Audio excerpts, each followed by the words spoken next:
You're on. Hi, my name is Chantel. I'm here at the National Association of Planning Council's annual conference. I'm speaking with Valerie Venezia, who represents the Planning Council in New York, and she is a professional who works with social media, and so I'm going to ask her a couple of questions related to that. Valerie, how can planning councils best benefit from the use of social media?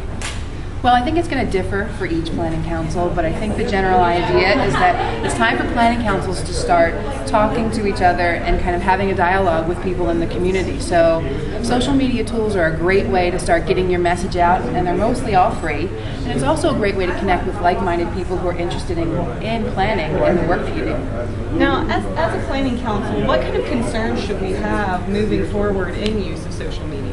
Well, I think because it's fairly new, I think, to the general planning council community, that there are two basic things. One is, what is your message, right? Okay, so what are you saying to the community? Are you really going to have an organizational message and an organizational tone? Are you going to kind of speak as a person and have kind of a personality to your organization? You have to figure out who the message is and who the messenger is. I mean, the second piece of it is really, policies and procedures, and this is a serious thing. So the internet is out there for all to access, and I think that planning councils and planning council staff and certainly IT people have to come up with policies and procedures that suit them, have them in writing, and each policy and procedure is going to be different for each organization based upon their goals and their kind of comfortability with social media. So why should planning councils jump on board with social media right now?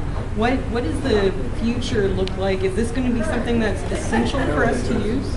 I don't know. I mean, I think there's, the interesting thing about the social media world is if anyone says they're an expert in social media, you know that they're not, because there's no one that knows everything. And so to kind of think about the future of social media, none of us know what it is, but we know that it's there. This isn't really just a passing fad. So jumping on board right now, really you don't have to jump on board. You can kind of stick your toe in the water. And there are really kind of neat things that you can do very quickly and easily just to find out if social media works for you. So we're going to talk at this conference about kind of dipping your toe in the Twitter world or in Facebook and just seeing what the conversations are like first before you really jump in, head first. Well, Okay? thank you so much. Oh, it's great to be here. Thanks for having us.